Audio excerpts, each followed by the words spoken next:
Hello everyone, I Kuldeep welcome you all to today's session on Daily News Analysis where we are going to look at important news from the Hindu as well as Indian Express. Student, आज 4th of November है, दोनों newspaper की important news देखते हैं। थोड़ा जल्दी wrap up करेंगे so that आपके जो सिर्फ काम की न्यूज है, काम के पॉइंट्स आप उसको लिख सकें और फिर जो आपको एक इंटेंसिव स्टडी करनी होती है तो वो कर सके। तो मैं तो कहूंगा कि इसको आप फन में देखिए, अच्छे से देखिए, लेकिन फन में देखिए, पूरा देखिए सो दैट कोई भी पॉइंट मिस ना हो। एट द सेम टाइम आपका जो पर्टिकुलर बाकी के सब्जेक्ट्स है उस पर आप अच्छे से फोकस कर सको। तो इसको आप एक फ्री टाइम एक्टिविटी मान के भी कर सकते हैं। ओके, तो स्टार्ट करते हैं with the first news.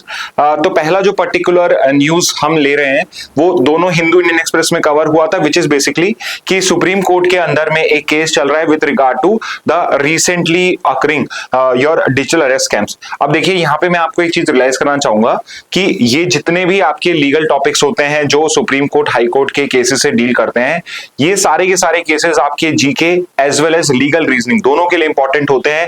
Believe me, ये जो पर्टिकुलर टॉपिक है ये बहुत अच्छा आपका लीगल रीजनिंग का भी पैसेज बन सकता है। जैसे कि अगर एक्चुअल में किसी पर्सन के साथ ऐसा हो जाए तो किस पर्टिकुलर लॉज के अगेंस्ट, किस पर्टिकुलर लॉज के अंदर में एक्यूज के अगेंस्ट में एक्शन लिया जाता है, वो पर्टिकुलर सिचुएशंस में एक्यूज को कितने टर्म का इंप्रिजनमेंट हो सकता है, किस तरीके से केस हैंडल किया जाता है, कौन कौन सी ऑर्गेनाइजेशंस इसके अंदर में इन्वॉल्व रहती हैं, कौन कौन से यहाँ पे बर्डन ऑफ प्रूफ होते हैं, बर्डन ऑफ प्रूफ किसके ऊपर पे होगा प्रूफ करने का। तो ये जो सारे फैक्ट्स हैं ये आपका समझना भी बहुत इंपॉर्टेंट है अगर लीगल रीजनिंग के अंदर में आपका आईटी लॉ का कोई क्वेश्चन आता है। एंड इंटरेस्टिंगली अगर आप क्लैट प्रेप के जो मॉक्स हुए उसको देखोगे तो उनके अंदर में भी आपको इस टाइप के क्वेश्चंस मिल जाएंगे। ठीक है, तो अब हम स्टार्ट करते हैं डिजिटल अरेस्ट स्कैम।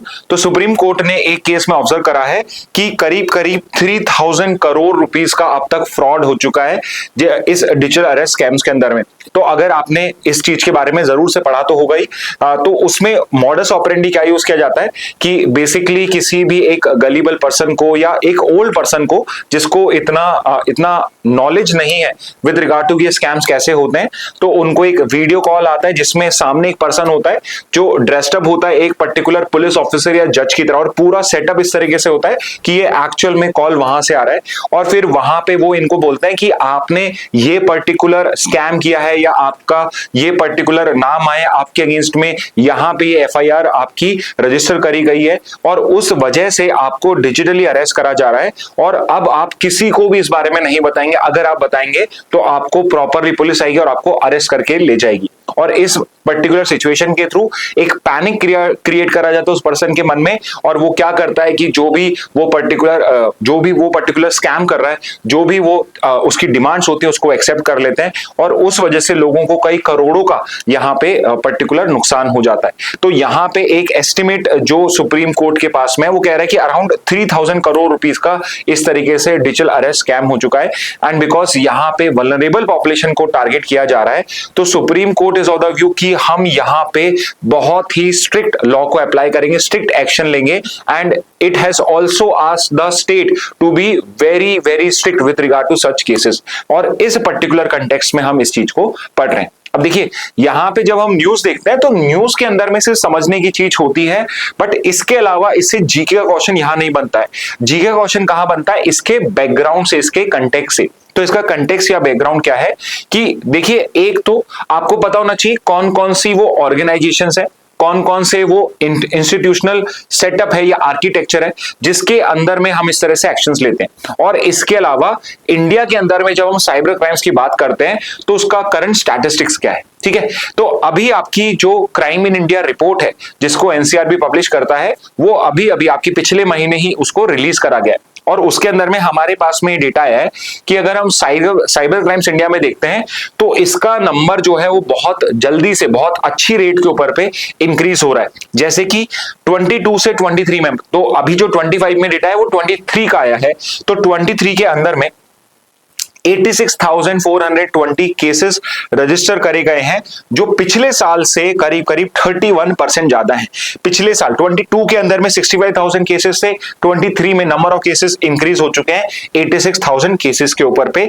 और अगर देखा जाए कि डोमिनेंट कैटेगरी कौन सी है साइबर क्राइम की, तो वो है कोई भी फ्रॉड रिलेटेड ऑफेंस। तो अलग अलग तरह के डिजिटल ऑफेंसेस हो सकते हैं, जैसे कि हो सकता है यहाँ पे किसी के साथ में किसी तरह का ब्लैकमेलिंग करा जा रहा हो तो वो एक पर्टिकुलर क्राइम हो सकता है, या लेट्स से किसी के प्राइवेट फोटोज को यहाँ पे बेसिकली सेल कर देना, मार्केट में ब्लैक मार्केटिंग कर देना, तो ये सब भी पर्टिकुलर क्राइम्स होते हैं। बट जितने भी टाइप के क्राइम्स होते हैं उसमें सबसे ज्यादा क्राइम किस टाइप के हैं, आपके फ्रॉड रिलेटेड ऑफेंसेस। तो ये जो डिजिटल अरेस्ट स्कैम है ये भी एक फ्रॉड रिलेटेड ऑफेंस ही हो जाएगा। तो सबसे इंपॉर्टेंटली टोटल साइबर क्राइम्स कितने हुए इस बार, 86,420 पर्टिकुलर केसेस रजिस्टर हुए हैं। और एक और चीज आपको क्या समझनी है कि क्या साइबर क्राइम्स इंडिया में इंक्रीज हो रहे हैं डिक्रीज, स्टेटमेंट बेस्ड क्वेश्चन है तो क्या कहोगे कि ये इंक्रीज हो रहे हैं। इसके अलावा विच इज द स्टेट जहां पे सबसे ज्यादा केसेस हो रहे हैं, तो हमारा जो पर्टिकुलर आईटी हब है बैंगलोर कहां है, कर्नाटका में। तो कर्नाटका इज द स्टेट जहां से सबसे ज्यादा साइबर क्राइम्स ओरिजिनेट हो रहे हैं, जहां पे सबसे ज्यादा साइबर क्राइम्स रजिस्टर हो रहे हैं। और कर्नाटका ही नेबरिंग, कर्नाटका के नेबर में है हैदराबाद, बैंगलोर का जो दूसरा आईटी हब बन रहा है हमारा इंडिया का, हैदराबाद तेलंगाना में, that is the second place जहां पे इस टाइप के साइबर क्राइम्स हो रहे हैं। थर्ड पे उत्तर प्रदेश है, फिर महाराष्ट्र एंड बिहार है। तो यू कैन सी हियर कि जो भी हमारे मोर पॉपुलर स्टेट हैं because of number of persons also, but because Karnataka Telangana आपके लीड करते हैं आईटी के अंदर में, तो वहां पे साइबर क्रिमिनल्स भी बहुत सारे हैं। तो ये पर्टिकुलर स्टेट्स हैं जो करीब 3/4 मतलब 75% केसेस आपके इन 5 स्टेट से ही आ रहे हैं। You can write it down, first Karnataka, then Telangana, Uttar Pradesh, Maharashtra and Bihar. Okay, अब इंपॉर्टेंट चीज पे आ जाते हैं कि इंडिया में साइबर क्राइम तो होंगे, बट उनको कंट्रोल करने के लिए हमने कौन सा इंस्टीट्यूशनल सेटअप बना रखा है। तो कहीं पर अगर कोई नया जमतारा क्रिएट हो रहा है तो उसको कंट्रोल करने के लिए, उसको वहां पे हैंडल करने के लिए हमारी ऑर्गेनाइजेशंस कौन सी हैं, तो ये आपको पता होनी चाहिए। तो सबसे पहले तो एनसीआरबी है, एनसीआरबी जो हमारा सारा क्राइम डेटा को यहाँ पे कोलेट करता है और उसको बेसिकली रिलीज करता है, पब्लिश करता है। इसके अलावा अगर कहीं पे साइबर क्राइम होता है तो उसको इन्फोर्समेंट, उसका इन्वेस्टिगेशन कौन करता है, तो it is basically the police only. तो जो साइबर क्राइम्स है उनको भी पुलिस को ही डील करना पड़ता है। अब देखिए जो हमारी पुलिस फोर्सेज है, ट्रेडिशनल जो हम पुलिस को समझते हैं, उसको इस टाइप के क्राइम्स को हैंडल करना नहीं आता है। इसलिए जितनी भी स्टेट गवर्नमेंट्स हैं वो अपने पुलिस फोर्सेस के अंदर में ही साइबर यूनिट्स क्रिएट करती हैं, जिसके अंदर में जो एक्सपर्ट्स होते हैं पुलिस ऑफिसर्स के अंदर में, उनको या तो इनकॉर्पोरेट करा जाता है या फिर जो आउटसाइड पर्सनल है उनको अलग से यहाँ पे हायर किया जाता है, सो दैट हम यहाँ पे साइबर क्राइम को कंट्रोल कर सकें। तो हर स्टेट में, यूटी में जो पुलिस होती है that is responsible for controlling of cyber crime. And इसके अलावा अगर कोई बड़े लेवल पे स्कैम होता है तो उस पर्टिकुलर केस में जो केस है वो सीबीआई को रेफर भी किया जा सकता है। तो यहां पे समझने की बात क्या है, सीबीआई डायरेक्टली साइबर क्राइम्स को यहां पे इन्वेस्टिगेट नहीं करती है, इसकी रिस्पॉन्सिबिलिटी नहीं है। बट कोई अगर कॉम्प्लिकेटेड या लार्ज स्केल के ऊपर पे या नेशनल लेवल पे कोई साइबर क्राइम होता है तो उसमें जो इन्वेस्टिगेशन होती है it can be referred to CBI by the central government. तो सेंट्रल गवर्नमेंट कर सकती है या कोर्ट्स इसको बेसिकली सेंट्रल गवर्नमेंट को रिक्वेस्ट कर सकते हैं कि इसका इन्वेस्टिगेशन सीबीआई से कराया जाए। ओके, तो हमने क्या समझा कि क्राइम को बेसिकली रिकॉर्ड कौन करता है, तो एनसीआरबी हो जाएगा। और एनफोर्समेंट किसका काम है, स्टेट की पुलिस का और आपके सीबीआई का। इसके बाद अगर हम देखते हैं कि जो डिफरेंट सेंटर है, डिफरेंट स्टेट्स हैं और सेंटर है, उसके बीच में कोऑर्डिनेशन कैसे होता है, तो उसके लिए हमने एक पर्टिकुलर सेंटर बनाया हुआ है which is under ministry of home affairs. किस मिनिस्ट्री में ये, मिनिस्ट्री ऑफ होम अफेयर्स में। Ministry of home affairs is responsible for internal security. तो उसके लिए कौन सी है आपकी, Indian cyber crime coordination centre, I4C, under the ministry of home affairs. तो ये पर्टिकुलर बॉडी है जो सेंटर और स्टेट के, यानी सीबीआई हो गया सेंटर में एग्जाम्पल के लिए, और स्टेट की पुलिस फोर्सेस हो गई, उनमें कोऑर्डिनेशन करने के लिए we have this Indian cyber crime coordination centre. तो यहाँ क्राइम लिखा है तो क्राइम से आप इसको करेक्ट रिलेट करना ना एमएसए से, और इसको रिलेट कर लेना स्टेट पुलिस से। इसके अलावा दूसरा एक और है कि अगर मुझे रिपोर्ट करना है कि यस मेरे साथ कोई साइबर क्राइम हुआ है, मेरे को डिजिटल अरेस्ट कर लिया, तो आप कहां पे बेसिकली हम कहां पर उसको रिपोर्ट करेंगे, तो उसके लिए एक रिपोर्टिंग पोर्टल बनाया हुआ है, national cyber crime reporting portal cybercrime.gov.in। तो ये पर्टिकुलरली क्या काम करता है कि आप यहाँ पे पोर्टल पे रिपोर्ट कर सकते हो। तो लेट्स से मैं अगर दिल्ली में हूं या जयपुर में हूं, तो यहाँ पे कोई साइबर क्राइम कमिट हुआ है, let's say from Karnataka, Bengaluru से हुआ है, तो इस पोर्टल पे रिपोर्ट करके जो पर्टिकुलर इंफॉर्मेशन है वो जितने भी आपके रिस्पॉन्सिबल अथॉरिटीज हैं उनके पास में रीच हो जाएगी। तो एक क्वेश्चन आपके लिए है कि ये जो national cyber crime reporting portal है ये किस मिनिस्ट्री के अंदर में आता है। ओके इसके अलावा अगर टेक्निकल रिस्पॉन्स है, फॉर एग्जांपल कि लेट्स से कि कोई बड़ा cyber attack let's say from outside India हो रहा है, या लेट्स से इनसाइड इंडिया ही कोई बड़ा साइबर अटैक या साइबर क्राइम हो रहा है, तो उसके लिए कौन सी पर्टिकुलर ऑर्गेनाइजेशन रिस्पॉन्सिबल है? तो उसके लिए रिस्पॉन्सिबल है सर्ट इन। तो अगेन एक और आपका टास्क है, सर्ट इन का फुल फॉर्म क्या है? अगेन इसको लाइटली मत लेना, इन सब चीजों को, ये फुल फॉर्म पूछे जाते हैं। तो सर्ट इन का फुल फॉर्म क्या है? ये क्या करता है? ये बेसिकली इंसिडेंट को रिस्पॉन्ड करता है और टेक्निकली एडवाइस करता है हम लोगों को। ओके तो सर्ट इन का काम यही होता है कि कहीं पर अगर साइबर अटैक हो रहा है तो दिस इज द वन जो उसको बेसिकली काउंटर करने के लिए स्टेप्स लेगा। तो वो काम कौन करेगा? सर्ट इन करेगा। वो ये एजेंसीज नहीं करती, वो ये पर्टिकुलरली करती हैं। ओके तो ये करीब करीब जो मेन ऑर्गेनाइजेशन है आपकी, उन सबका पर्टिकुलर ढांचा या आर्किटेक्चर है कि किस तरीके से हम इंस्टीट्यूशनल फ्रेमवर्क को साइबर क्राइम्स के केसेस में रेगुलेट करते हैं। इसके अलावा अगर हम वर्ल्ड कंटेक्स्ट देखें तो आप शायद भूल गए होंगे, बट ऑल्दो हमने ये क्लासेस में कवर किया है, आपके जो आपका जो पर्टिकुलर मॉड्यूल्स हैं, आपके जो पर्टिकुलर जीके मंत्रा है, उन सब के अंदर में या पुराने पर्टिकुलर जैन फैब के देखोगे तो उसमें मिल जाएगा आपको कि एक वर्ल्ड साइबर क्राइम इंडेक्स है। उस पर्टिकुलर इंडेक्स के अंदर में कंट्रीज को रैंक किया जाता है on the number of cyber crimes happening in India. ये यहाँ पे आउटसाइड इंडिया से भी इंडिया में हो सकता है और इंडिया की इंडिया में भी हो सकता है। तो अगर हम वर्ल्ड साइबर क्राइम इंडेक्स देखते हैं तो उसके अंदर में इंडिया की रैंक 10th है। ओके तो इंडिया क्या है? रैंक 10th है। But at the same time ऐसा नहीं है कि इंडिया वर्क नहीं कर रहा है, बिकॉज एक और इंडेक्स है, ये आईटीओ पब्लिश करता है। ITO, you tell me, ITO full form क्या है यहाँ पे? ग्लोबल साइबर सिक्योरिटी इंडेक्स, जो आईटीओ पब्लिश करता है। और ये बेसिकली कंट्रीज को रैंक करता है, रैंक नहीं करता, ग्रुप करता है, डिपेंडिंग ऑन कि वहां पे साइबर सिक्योरिटी को टैकल करने के लिए, साइबर क्राइम्स को टैकल करने के लिए साइबर सिक्योरिटी का लेवल क्या है। और इंडिया इसके अंदर में one of the best performers है, क्योंकि ये भी टीयर 1 स्टेटस जो है उसके अंदर में इसको स्टेटस प्रोवाइड करा हुआ है, which is the highest level of status कि भाई यहां पे साइबर सिक्योरिटी को लेके सबसे अच्छा तरीके से काम किया जा रहा है। तो ग्लोबल साइबर सिक्योरिटी इंडेक्स हम देखते हैं तो उसमें इंडिया को टीयर 1 स्टेटस यहां पे मिला हुआ है। तो ये है with regard to your world context also. Okay तो ये सब हमारी इंफॉर्मेशन है। तो इसमें टोटल साइबर क्राइम्स कितने हुए हमारे, हमने ये देख लिया। स्टेट वाइज रैंकिंग्स क्या, हमने ये भी देख लिया। कौन कौन सा हमारी इंस्टीट्यूशंस हैं, हमारी ऑर्गेनाइजेशंस हैं जो रिस्पॉन्सिबल है साइबर क्राइम्स में रिस्पॉन्स करने के लिए और कोऑर्डिनेट करने के लिए। और फाइनली वर्ल्ड में हमारे डिफरेंट इंडेक्सेस में जो इससे रिलेट करते हैं उसमें हमारी रैंक क्या है। ओके तो न्यूज कुछ भी हो सकती है, उसका जो बैकग्राउंड होता है, कंटेक्स्ट होता है, वो जीके के लिए इंपॉर्टेंट हो जाता है। But at the same time थोड़ा सा आपको पॉन्डर करना है विद रिगार्ड टू कि भाई किस टाइप के क्वेश्चंस लीगल में भी इसके बन सकते हैं। नेक्स्ट पे आ जाते हैं। अब ये टॉपिक जो है ये हम पहले भी डिस्कस कर चुके हैं, तो इन केस आपने मिस कर दिया है तो उसको आप देख लीजिए, वरना आप आगे बढ़ सकते हैं इसको लेके।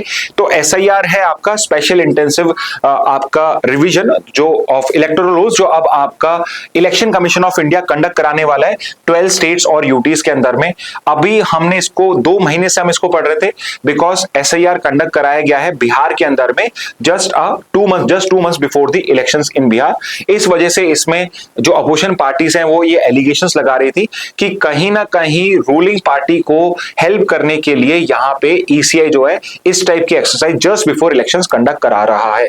बट अब इलेक्शन कमीशन ने क्या डिसाइड करा है कि हम जितनी भी इंडिया के अंदर में स्टेट्स हैं, जैसे जैसे जहां पे इलेक्शंस आने वाले हैं उसी पर्टिकुलर सीक्वेंस में हम सब जगह ये स्पेशल इंटेंसिव रिवीजन करेंगे। ओके तो ये स्पेशल इंटेंसिव रिवीजन क्या होता है इलेक्टोरल रूल्स का? तो स्पेशल इंटेंसिव रिवीजन का मतलब ये है कि जितने भी हमारी जो आपकी वोटर लिस्ट होती है, जो आपकी इलेक्टर्स लिस्ट होती है जिसके अंदर में सारे वोटर्स के नाम होते हैं, उन सबको वापस से रिवाइज किया जाएगा, जिसके अंदर में कोशिश ये होगी कि जिन लोगों की डेथ हो चुकी है या वो लोग जिनका पर्टिकुलर रेसिडेंस चेंज हो चुका है, जो उनका ऑर्डिनरी रेसिडेंस या परमानेंट रेसिडेंस है वो चेंज हो चुका है एंड पॉसिबली आज वो किसी और कॉन्स्टिट्यूएंसी के अंदर में रजिस्टर्ड होंगे, उन सबका नाम तो वहां से डिलीट कर दिया जाएगा। एंड पॉसिबली अगर किसी का नाम गलती से पहले डिलीटेड था या ऐड नहीं हुआ है तो उसमें जो नए नाम है उनको ऐड किया जाएगा, सो दैट हमारा जो प्रिंसिपल है कि जो सिर्फ इंडियन सिटीजन्स हैं वो वोट करें और जो उसकी क्वालिफिकेशन को फुलफिल करते हैं वो ही वोट करें। उस अकॉर्डिंगली हमारा एक proper free and fair election conduct हो सकता है। तो इसके लिए आपके ECI which is the only authority, फिर again I repeat, ECI is the only authority जो एक एसआईआर कंडक्ट करा सकता है।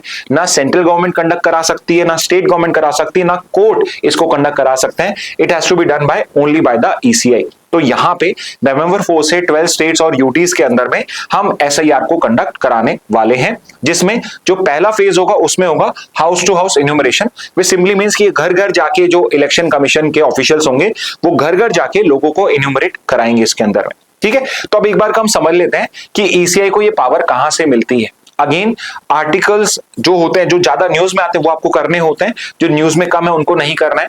सिमिलरली सेक्शंस पूछने के चांस कम होते हैं, बट लॉ का नाम वो फिर भी पूछ सकते हैं कि वो लॉ कौन सा है जिसके अंदर में ये पावर मिलती है। तो सबसे पहले जो मेन पावर है वो तो कॉन्स्टिट्यूशन से डिराइव होती है।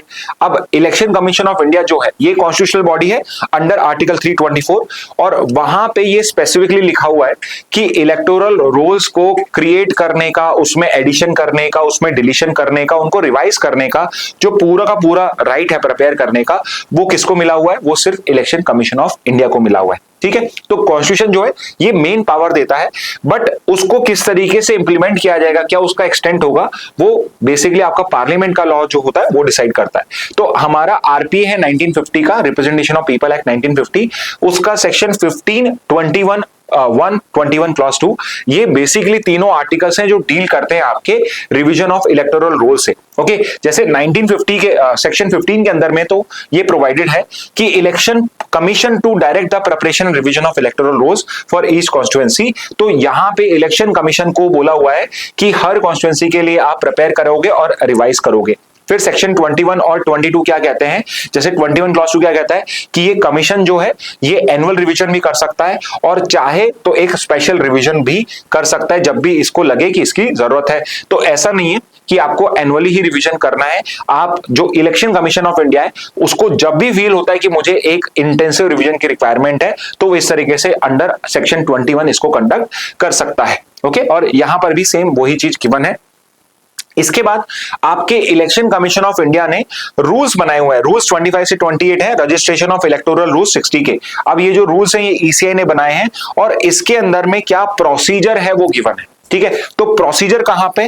प्रोसीजर है रजिस्टर और रजिस्ट्रेशन ऑफ इलेक्टोरल रूल्स 1960। ठीक है, तो सिर्फ इस लॉ का नाम पता होगा, that's more than enough. I doubt it कि आपका जो एग्जामिनर है वो आपसे रूल्स के नंबर पूछ ले कि कौन से रूल में है। ठीक है, तो वो पैसेज में हो तो फिर भी पूछ सकता है, बट अदरवाइज वो नहीं पूछेगा, लॉ पूछ सकता है maximum.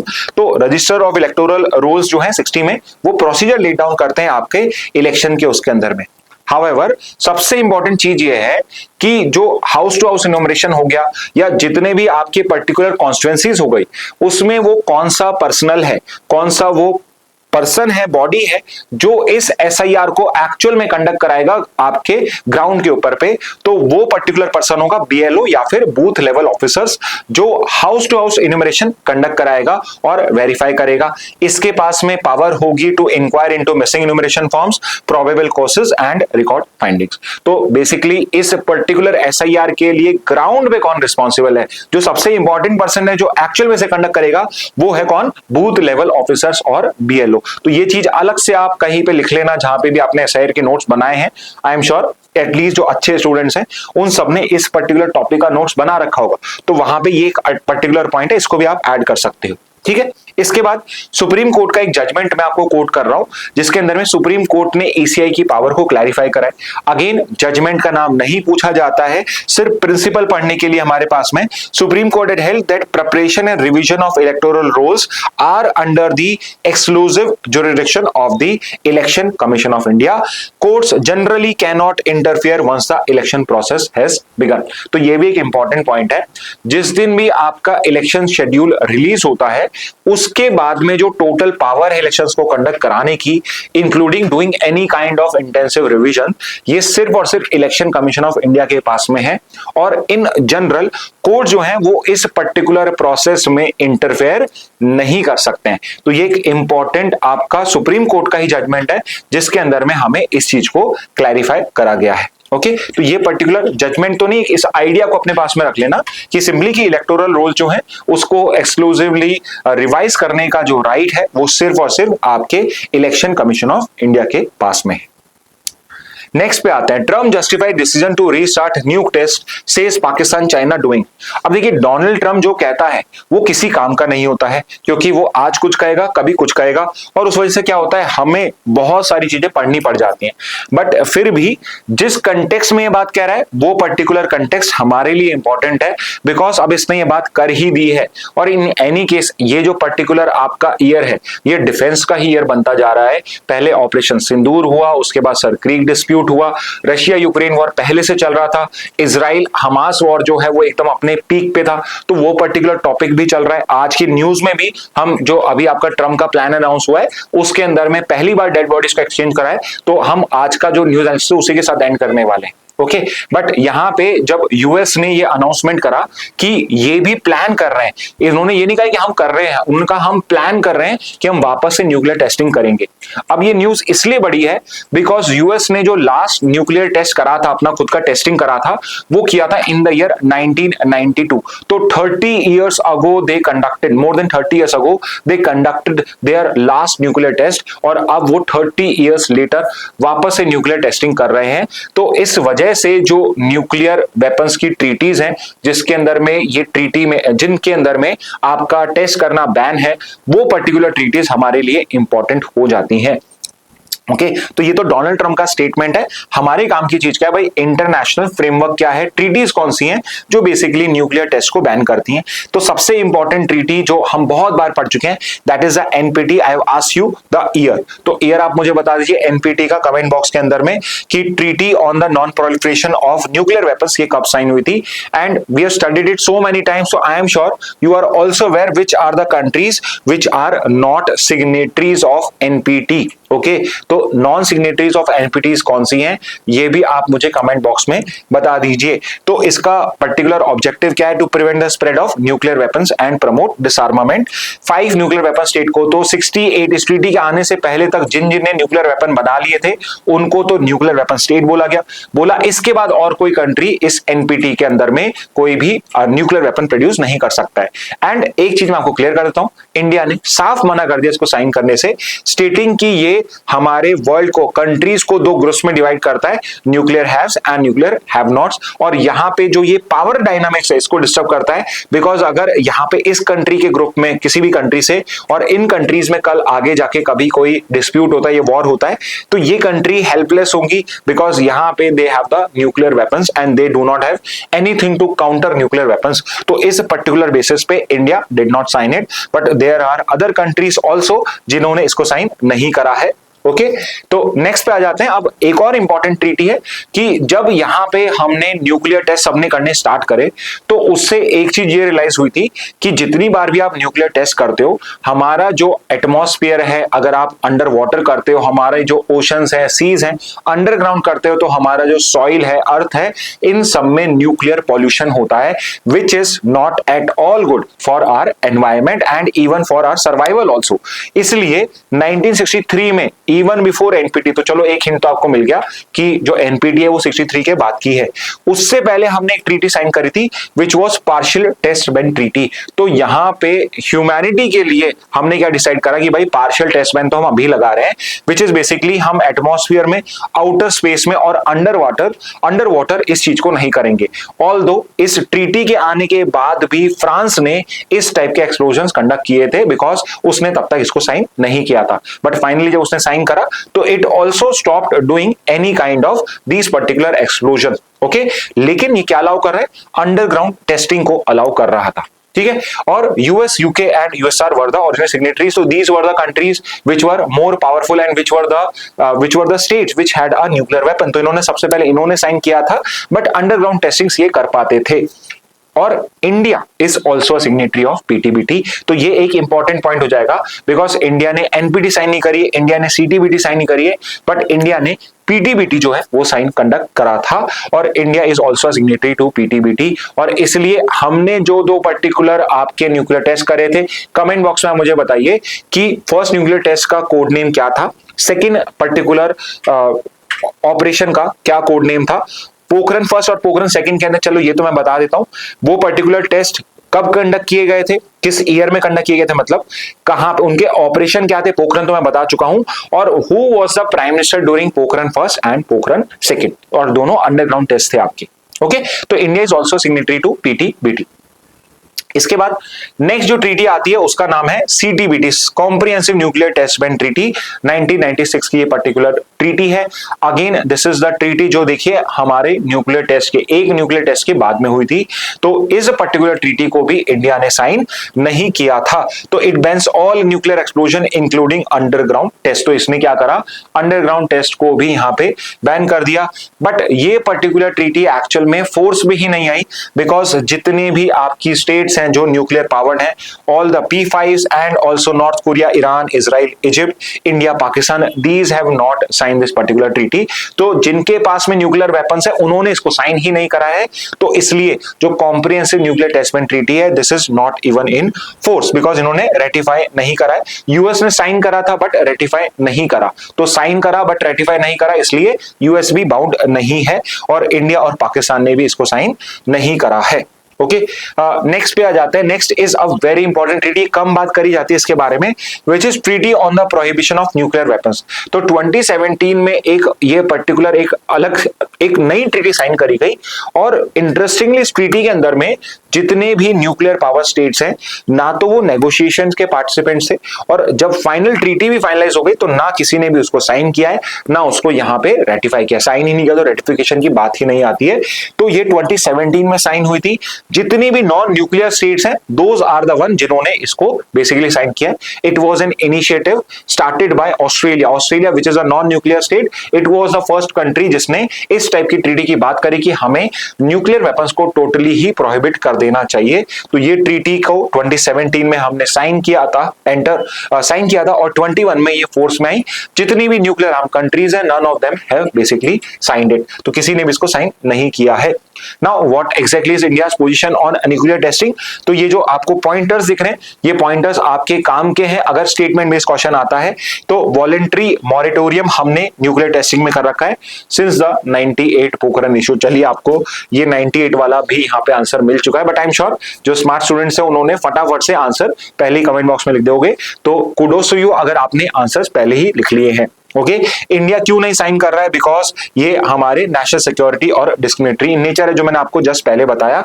India advocates for India का बेसिकली स्टैंड क्या है? India advocates for a universal non discriminatory framework on disarmament and supports no first use policy. तो हमारा नो फर्स्ट यूज पॉलिसी कि हम पे जब तक न्यूक्लियर अटैक नहीं होगा, हम पे जब तक केमिकल या बायोलॉजिकल अटैक नहीं होगा, तब तक हम एक कोई भी न्यूक्लियर अटैक नहीं करेंगे। अगर होता है तो ही हम न्यूक्लियर अटैक करेंगे, विच बेसिकली मींस कि हमारा जो पर्पस है न्यूक्लियर वेपन्स का, it is totally for defence only. Okay, तो India advocates for a universal non discriminatory framework on disarmament and supports our no first use policy. तो ये हो जाएगा India position on nuclear testing. तो okay, ये भी एक इंपॉर्टेंट टॉपिक हो गया है। तो इन केस अगर आपने कभी भी ट्रीटीज नहीं पढ़ी और पढ़ी है उसमें कोई पॉइंट मिस है तो इनको आप अपने नोट्स में ऐड कर सकते हो। नेक्स्ट पे आते हैं, हंगर मॉनिटर कन्फर्स फैमिन इन दारफुर अल फेजर। तो आपका जो पर्टिकुलर वर्ल्ड है, ये एक इंटरेस्टिंग पर्टिकुलर फेज से गुजर रहा है, जहां पे हम पिछले 10 साल से 15 साल से जो पॉवर्टी है और जो मेल न्यूट्रिशन है उसको कम कर रहे थे। बट अब मेल न्यूट्रिशन और आपका जो हंगर है वो इतना इंक्रीज हो गया है कि वापस से वो सिचुएशन आ चुकी है कि अफ्रीका के अंदर में, मिडिल ईस्ट के अंदर में कई कंट्रीज हैं जहां पे अब फैमिन डिक्लेयर करना है। और फैमिन सिंपली मींस कि यहां पे एक्यूट शॉर्टेज हो चुकी है फूड की, और इस वजह से एक बहुत बड़ा ह्यूमैनिटेरियन क्राइसिस वहां पे क्रिएट हो चुका है, होगा नहीं, हो चुका है। तो यहां पे अगेन आपका जो सूडान कंट्री है आपका, वहां पर सिविल वॉर चल रहा है, और उस वजह से जो हमारी ऑर्गेनाइजेशन है इंटीग्रेटेड फूड सिक्योरिटी, उस पर्टिकुलर यूनाइटेड नेशन के उस क्लासिफिकेशन के अंदर में आपका जो पर्टिकुलर दारफुर है और कदुगली करके और जगह, नॉर्थ दारफुर हो गया और कदुगली है साउथ सूडान में, इन दोनों जगहों पे क्या हो चुका है, आपका वहां पे फैमिन डिक्लेयर कर दिया गया है। ओके, तो ये दो इंपॉर्टेंट प्लेसेस हो गई कहां पे फैमिन डिक्लेयर हुआ है। तो एक तो है इल फासर नॉर्थ दारफुर में, और कदुगली है साउथ सूडान में। यहां पे दो जगहों पे, इन दो जगहों पे क्या हुआ है, फैमिन डिक्लेयर हो गया है। ठीक है। अब आपको क्या पता होना चाहिए कि आपका जो ये यूनाइटेड नेशन बैक्ड आईपीसी है, इसके क्लासिफिकेशन के अकॉर्डिंगली हम कब फैमिन डिक्लेयर करते हैं। ठीक है, तो यहां पे ये 3 कंडीशन है, 1 2 3, ये तीनों कंडीशन जब फुलफिल होती है, एक नहीं तीनों फुलफिल होती हैं, तो उस पर्टिकुलर केस के अंदर में, उस रीजन के अंदर में फैमिन डिक्लेयर कर दिया जाता है, जो फेज 5 है आईपीसी क्लासिफिकेशन का। तो पहली क्या है कि at least 20% of household face extreme food shortages with little to no access to food. Second, global acute malnutrition है exceed 30%, that is 30% of children are acutely malnourished in that particular region. और third is crude death rate exceeds 2 death per 10,000 people per day, यानी कि करीब करीब 2 death हो रही है पर 10,000 पीपल। तो अगर ये पर्टिकुलर रेशियो आ रहा है, which can be for other reasons also, but अगर ये तीनों कंडीशंस हो रही हैं तो इट वुड बी एक्सपेक्टेड जो डेथ रेट है it is also increasing because of the mail nutrition and hunger only. और 4 पर 10,000 चिल्ड्रन पर डे, तो लोगों की अगर टोटल डेथ देखी जाए तो 2 है, और अगर चिल्ड्रन की डेथ हो रही है 4 पर 1000 तो 10,000, तो इस पर्टिकुलर केस में ये तीनों कंडीशन फुलफिल होने पे वहां पे फेमिन डिक्लेयर हो जाता है। और कब होता है, for example it must be over time, sustained over time and verified by multiple independent sources before famine declaration। तो ऐसा नहीं है कि किसी ने एक न्यूज़पेपर ने रिपोर्ट कर दिया या कहीं पे एक न्यूज आ गई तो उससे ये डिसाइड हो गया। तो इसको बेसिकली चेक किया जाता है कि ये सस्टेनेबल, बहुत टाइम से इस टाइप से फैमिन वाली सिचुएशंस आपकी हो रही हैं और मल्टीपल सोर्सेज से इसको बेसिकली कंफर्म किया जा चुका है, तभी फैमिन डिक्लेयर होता है। तो अगेन दारफुर के एल फाजर और साउथ सुडान के कदुगली में आपका क्या हो चुका है, फैमिन डिक्लेयर हो चुका है। इन सबके अलावा मिडल ईस्ट के अंदर में एक और कंट्री है जहां पे इस साल फैमिन डिक्लेयर किया गया था। तो you can tell me which is that country I am talking about. It is not a country but a region, I would say. Country तो नहीं है, रीजन है जो बहुत ज्यादा न्यूज में भी चल रहा है। नेक्स्ट पे आते हैं, अगेन दोनों न्यूज़पेपर के फ्रंट पेज की ये न्यूज आई है, हम इसको पहले भी डिस्कस कर चुके हैं, तो पॉसिबली आपके पास में ये पर्टिकुलर डेटा पहले से, जिनके पास में नहीं है प्लीज वो भी ये राइट डाउन कर ले। अगेन जैसे मैंने आपको कल पिछले अपने सेशन में, 1 नवंबर के सेशन में भी बताया था कि हमारा फोकस अब क्या रहेगा कि उन पर्टिकुलर न्यूज को करें, अच्छे से करें, जो इस साल आपके क्लैट के लिए बहुत इंपॉर्टेंट है। ठीक है, तो यहां पे फाइनली इंडिया जो है कि जो रशियन ऑयल इंपोर्ट कर रहा था और अब यूएस ने इंडिया के ऊपर भी सैंक्शंस लगाना स्टार्ट कर दिया है स्टार्टिंग फ्रॉम नवंबर 21। तो इसलिए इंडिया ने उन सैंक्शन से बचने के लिए अब डिसाइड कर लिया है कि अब वो रशियन ऑयल इंपोर्ट को भी धीरे धीरे कम करेगा और फाइनली उसको नेग्लिजिबल कर देगा। तो इंडिया ने जो रशियन क्रूड ऑयल इंपोर्ट करता था उसको ड्रॉप किया है by 29% compare to the same month last year. तो लास्ट मंथ से अगर कंपेयर किया जाए पिछले सेम मंथ लास्ट ईयर से, तो 29% हमने इस साल कम किया है। और हम ये देख रहे हैं कि पर मंथ, हर मंथ में हम पर्टिकुलरली इसको रिड्यूस कर रहे हैं, बिकॉज नवंबर 21 तक अगर हमारा रशियन इंपोर्ट कम नहीं हुआ स्पेसिफिकली फ्रॉम 2 कंपनीज, तो उस पर्टिकुलर केस के अंदर में हमारे ऊपर पे, हमारी कंपनीज के ऊपर पे यूएस सैंक्शंस इंपोज होना स्टार्ट हो जाएंगे। ओके, तो यहां पे यूएस ने क्या करा था, रशिया की 2 ऑयल कंपनीज है, एक तो है रोसनेफ्ट जो वर्ल्ड की 6th नंबर की कंपनी है, और दूसरा है ल्यूकॉइल जो रशिया की 2nd बिगेस्ट कंपनी है, और वैसे भी ये टॉप 10 में आती है ये भी। ओके, तो अक्टूबर 22 को इसके ऊपर पे लगाया गया था और नवंबर 21 का डेडलाइन है, तब तक जो भी कंट्री इनसे इंपोर्ट कर रहा है उनके ऊपर पे सैंक्शंस इंपोज होना स्टार्ट हो जाएंगे। और इंटरेस्टिंगली इंडिया के अंदर में जो ऑयल इंपोर्ट हम रशिया से कर रहे हैं, 2/3 जो ऑयल रशिया का आ रहा है वो इन 2 कंपनी से ही आ रहा है। तो यानी कि अगर इनका हम रोकते हैं तो मेजॉरिटी जो ऑयल है वो हमारा यहाँ पे एंड होना स्टार्ट हो जाएगा। ठीक है, अब आ जाते हैं ग्लोबल कंटेक्स्ट पे, because these are the question which are basically asked in CLAT and AILET examination कि भाई वर्ल्ड के, नॉट इंडिया के, वर्ल्ड के पर्टिकुलर सबसे बड़े ऑयल कंज्यूमर्स कौन से हैं। तो ये 5 हैं, टॉप 3 आई एम श्योर आपको याद हो गए होंगे। टॉप ऑयल प्रोड्यूसर्स कौन है, यूएस जो एक टाइम में मिडल ईस्ट में इसलिए इंटरफेयर करता था because it wanted oil from there, आज के टाइम में वो सबसे बड़ा ऑयल का प्रोड्यूसर भी है, बट एक्सपोर्टर नहीं है। एक्सपोर्टर क्यों नहीं है, बिकॉज वो खुद सबसे ज्यादा ऑयल कंज्यूम कर जाता है। तो यहाँ पे these are the top 5 oil producers. ठीक है, एक चीज ध्यान रखना, ऑयल प्रोड्यूसर होना और ऑयल रिजर्व्स होने में डिफरेंस होता है। तो आपको मैंने यहाँ पे ऑयल रिजर्व्स नहीं बताए, तो स्टूडेंट जिनको पता है कि सबसे बड़ा ऑयल रिजर्व आपका जो बेसिकली हमें पता है, जो हमारा आइडेंटिफाइड है, सबसे बड़ा ऑयल रिजर्व किस कंट्री के पास में है, अगर पॉसिबल है तो आप टॉप 3 कंट्रीज भी बता सकते हैं, बट मेरे लिए ज्यादा जानना इंपॉर्टेंट ये है ऑयल रिजर्व सबसे बड़ा किस कंट्री के पास में है। ओके तो टॉप 5 ऑयल प्रोड्यूसर्स ये हो जाएंगे। ऑयल एक्सपोर्टर्स अगर हम देखते हैं जो ऑयल एक्सपोर्ट करते हैं उसमें कौन सी रैंकिंग्स है, तो ये 1 2 3 4 5 हो जाएंगी।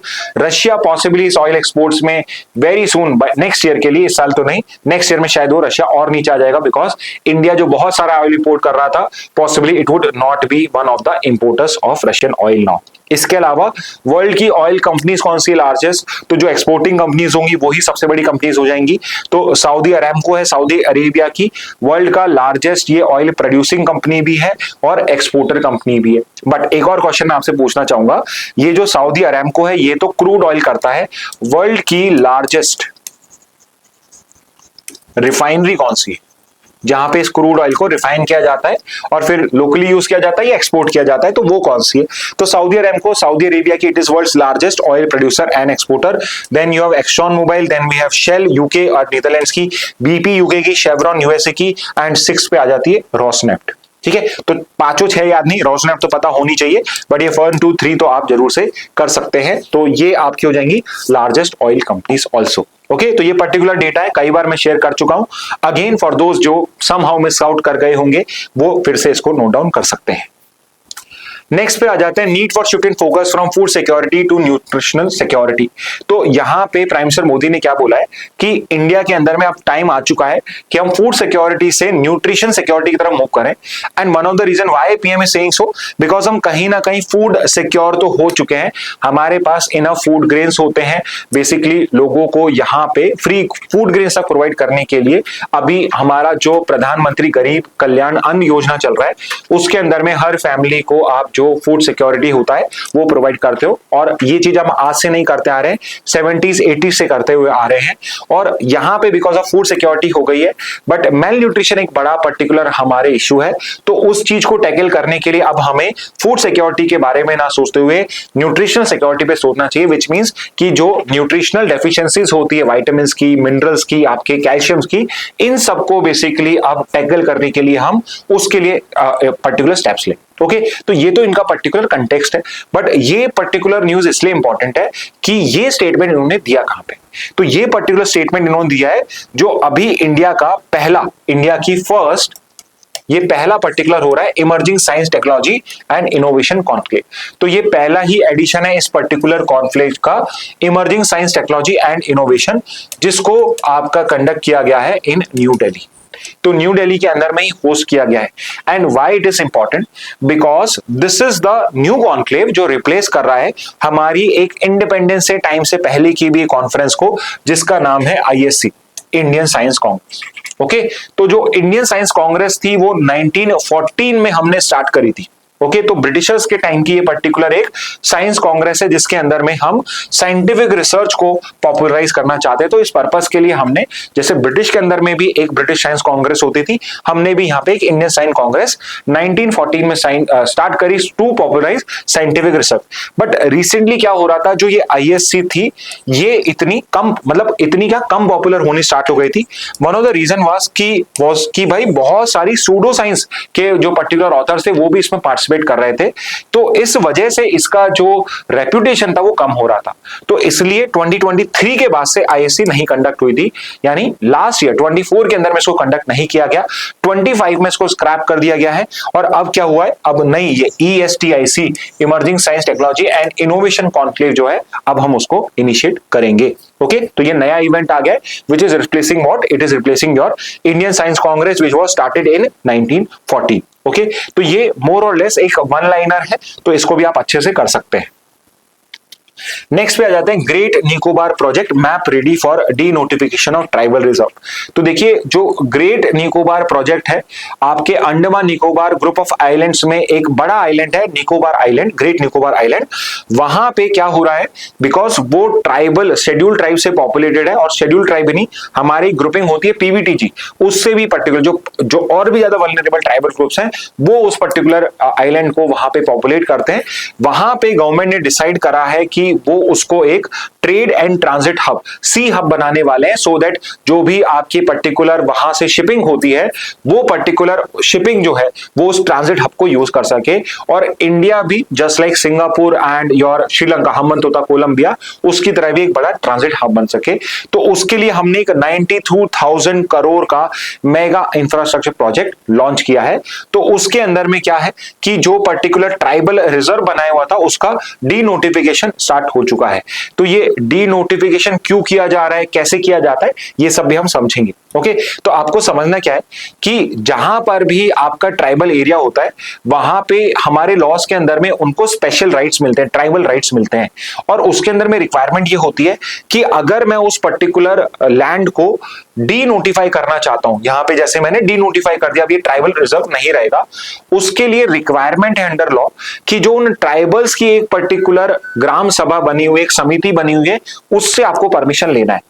तो बहुत सारे जो आपके एक्टिविस्ट हैं, ट्राइबल एक्टिविस्ट हैं, दे आर क्लेमिंग कि ट्राइबल्स को बिना बताए, उनको बिना एक्सप्लेन करे लैंड को डीनोटिफाई किया जा रहा है, जिससे वो जो ट्राइबल्स हैं उनके जो ट्राइबल राइट्स हैं उनका वायलेशन हो रहा है। ऑल्दो यहां पे गवर्नमेंट इस चीज को बिल्कुल ही खारिज करती है एंड स्टेटिंग कि हम यहां पे जो रिस्पॉन्सिबल ऑर्गेनाइजेशंस है, ग्राम सभा एक्सेट्रास हैं, उनके कंसेंसस के बाद ही उनके पूरे पर्टिकुलर इंटरेस्ट को ध्यान में रखते हुए ये सारे एक्शंस ले रहे हैं। ओके, तो यहां पे अब डिसाइड क्या करा गया है कि जीआईएस बेस्ड मैप बना दिए गए हैं, जिसके बाद में डी नोटिफाई किया जाएगा और अकॉर्डिंगली कहीं और पे री नोटिफाई भी लैंड को करा जाएगा। और ये सबकी परमिशन के साथ में ही हो रहा है, जो पर्टिकुलर ऑर्गेनाइजेशन इंपॉर्टेंट है।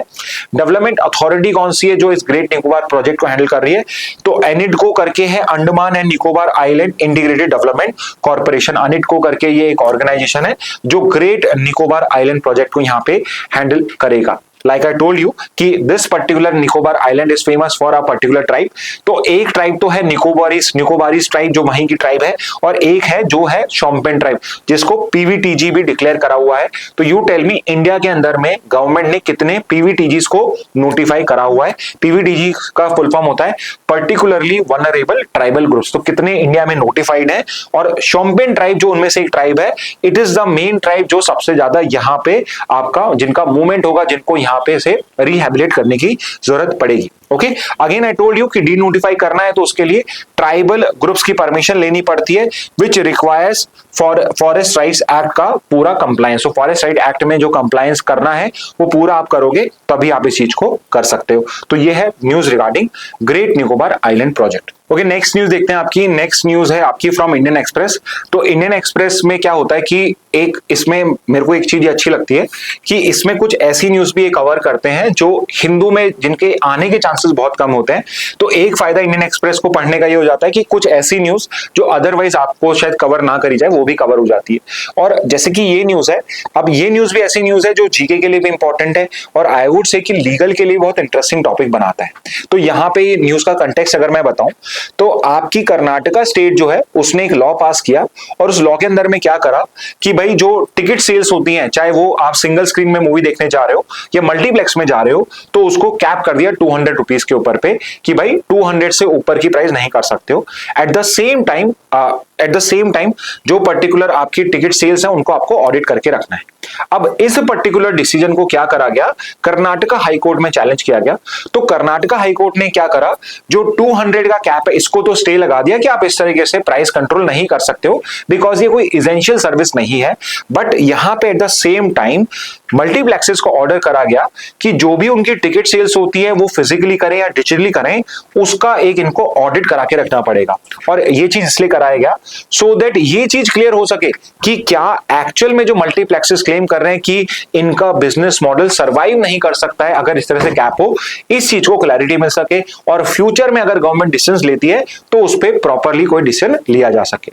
अब जब ये पर्टिकुलर डिसीजन आया तो यहां पे जो मल्टीप्लेक्सेस हैं वो डर गए। उन्होंने बोला कि अगर हमने ये ऑडिट कर ली और ये पब्लिक हो गया तो हमारा जो बिजनेस मॉडल है, हमारा जो प्रॉफिट है वो पूरा का पूरा किस तरीके से बनता है वो सारा का सारा पब्लिक हो जाएगा और उस वजह से हमारा और भी ज्यादा रेगुलेशन किया जा सकता है और पॉसिबली पब्लिक भी हमारे अगेंस्ट में हो जाए।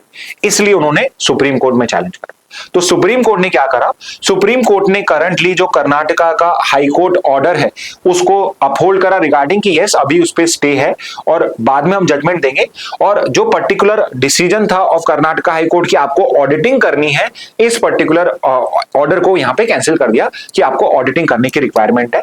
But at the same time आपके जजेस ने एक ऑब्जर्वेशन दी, ये जजमेंट का पार्ट नहीं होता, ऑब्जर्वेशन है कि उन्होंने कमेंट दिया, और उन्होंने कमेंट क्या दिया कि अगर टिकट प्राइसेस मल्टीप्लेक्सेस और रेस्टोरेंट्स इस तरीके से मूवी हॉल्स बढ़ाते रहे, सो वो particular day is not far away when the people would stop going to these over price cinema halls, और यहां पे इन्हीं का ही मार्केट चौपट हो जाएगा कि अगर ये पर्टिकुलर, तो आप ये भी कह सकते हो कि एक अननेसेसरी कमेंट है कि इस टाइप के कमेंट्स करने की कोई रिक्वायरमेंट नहीं थी, बट उन्होंने यहां पे ये पर्टिकुलर कमेंट्री करी है। ओके, तो ये पर्टिकुलर न्यूज मैं कवर इसलिए करना चाहता हूं कि अगर हम लीगल रीजनिंग के हिसाब से देखें तो क्या यहां पे कोई स्टेट इस तरीके से सिनेमा हॉल्स की प्राइस को कैप कर सकती है, नहीं कर सकती है, अगर करती है तो उसकी पावर कहां से, और अगर उसको स्टेट अगर उसके ऊपर पे कोई रिस्ट्रिक्शन लगाया जा सकता है या सिनेमा हॉल्स के फेवर में मुझे जजमेंट देना है या उनके फेवर में कोई चीज बोलनी है, तो किस पर्टिकुलर लॉ के अंदर में जो सिनेमा मल्टीप्लेक्सेस वाले हैं, सिनेमा हॉल्स वाले हैं, वो आर्ग्यू करेंगे।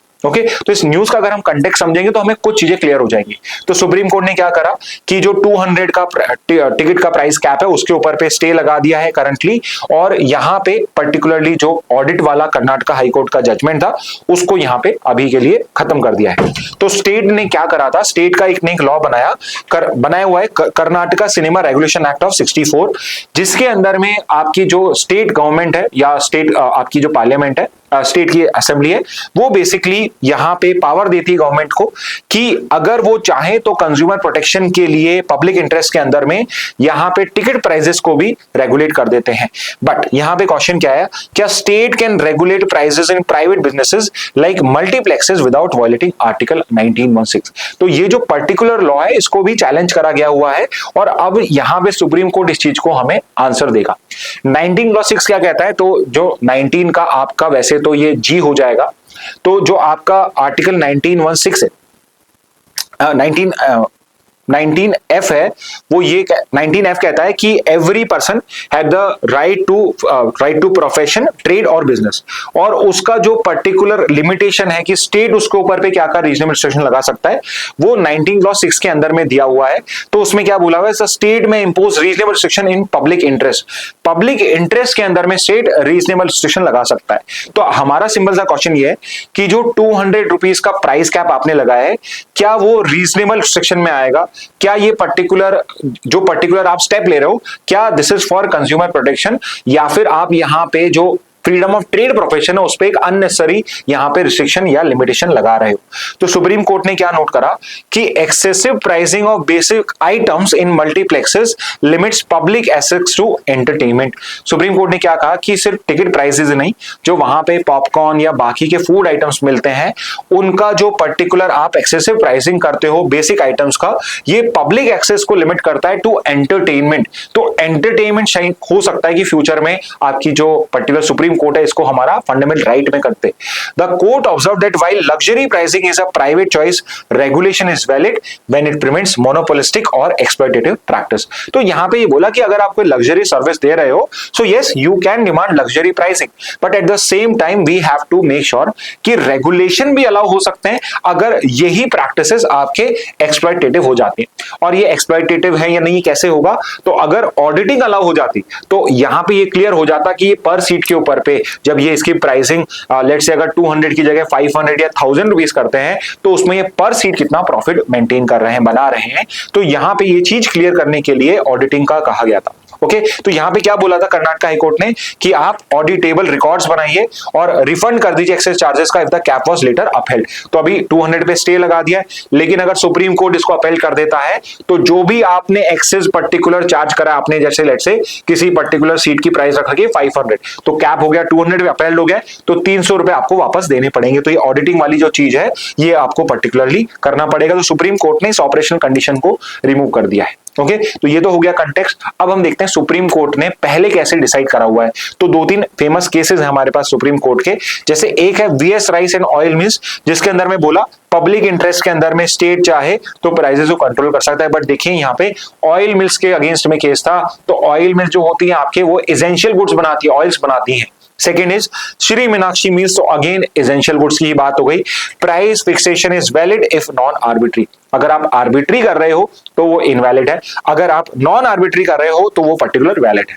तो यहां पे हम एक कंक्लूजन क्या निकाल सकते हैं, अभी जब ये जजमेंट आ जाएगा तो और क्लैरिटी हो जाएगा कि आप मल्टीप्लेक्सेस में प्राइसेस को इस तरह से कैप कर सकते हो नहीं कर सकते, आपसे मतलब गवर्नमेंट कर सकती है या नहीं कर सकती। तो यहां पे ticket price caps are valid if backed by law, reasonable and in public interest. तो अगर मुझे एक पर्टिकुलर इसका लीगल प्रिंसिपल निकालना पड़े तो प्रिंसिपल वुड बी कि अगर यहां पे जो मैं कैप लगा रहा हूं वो अंडर लॉ है, लॉ के अकॉर्डिंगली करा जा रहा है, ये पब्लिक इंटरेस्ट के अंदर में और एक रीजनेबल प्राइस उसके अंदर में मैं यूज कर रहा हूं, तो वहां पे ये टिकट प्राइस कैप्स लगाए जा सकते हैं। अदरवाइज आर्बिट्री लगाया जाएगा, so it would be violative of article 14 and 19(1)(g। Okay, तो 19(1)(g) में फ्रीडम ऑफ ट्रेड प्रोफेशन का वायलेशन होगा। तो 19 क्या कहता है, आप रीजनेबल लगा सकते हो, पब्लिक इंटरेस्ट में लगा सकते हो, तो अगर रीजनेबल है, पब्लिक इंटरेस्ट में है, बैक्ड बाय लॉ है, तो इस तरीके से किया जा सकता है। अदरवाइज 19(1)(6) को वायलेट करेगा। तो इसी प्रिंसिपल को आप अपना पर्टिकुलर बेस बनाते हुए इस टाइप के जो क्वेश्चन है उनको लीगल रीजनिंग में भी हैंडल कर सकते हो। नेक्स्ट पे आ जाते हैं। लाइक आई सेड कि हम आज का सेशन एंड करेंगे विद द न्यूज रिगार्डिंग जो ट्रम्प का 20 प्लान एजेंडा है। ओके, तो आपके अक्टूबर के मंथ के अंदर में ट्रंप ने अपना जो पर्टिकुलर ये 20 पॉइंट गाजा पीस प्रपोजल है इसको यहाँ पे बेसिकली पब्लिक करा था और उसके अंदर में 2 फेजेस के अंदर में होना था। तो यहाँ पे न्यूज आई है, Israel receive remains of 3 hostages, returns 45 Palestinian bodies. तो 3 हॉस्टेजेस इजराइल को मिले, उसके रिटर्न में उसने 45 करे।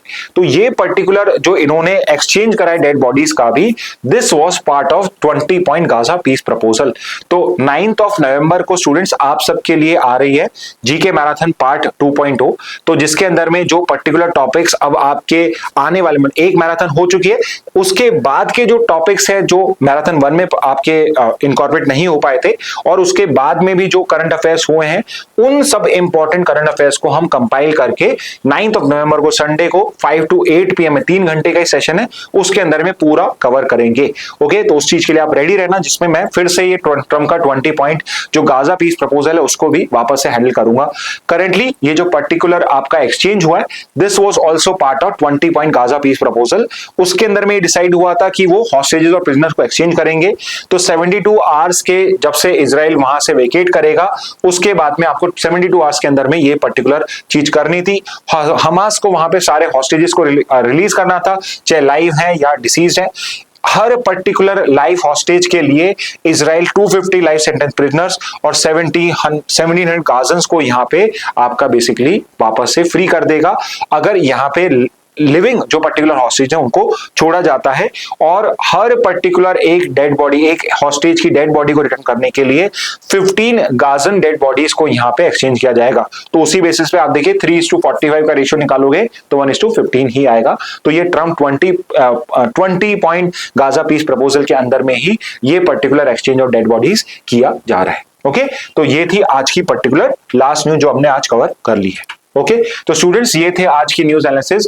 आई होप ये इनिशिएटिव आपको यूजफुल लग रहा होगा, तो इसको आप कंटिन्यू देखते रहिए, चाहे आप 2x2 स्पीड पे देख सकते हैं, फ्री टाइम में देख सकते हैं, खाना खाने के बाद उस तरीके से देख सकते हैं। Specifically I am talking to दो जो इस साल अपना क्लैट दे रहे हैं, बट यू मेक श्योर कि अगर यहाँ पे कुछ भी इंपॉर्टेंट है तो उसको आप अपने नोट्स में नोट डाउन कर ले।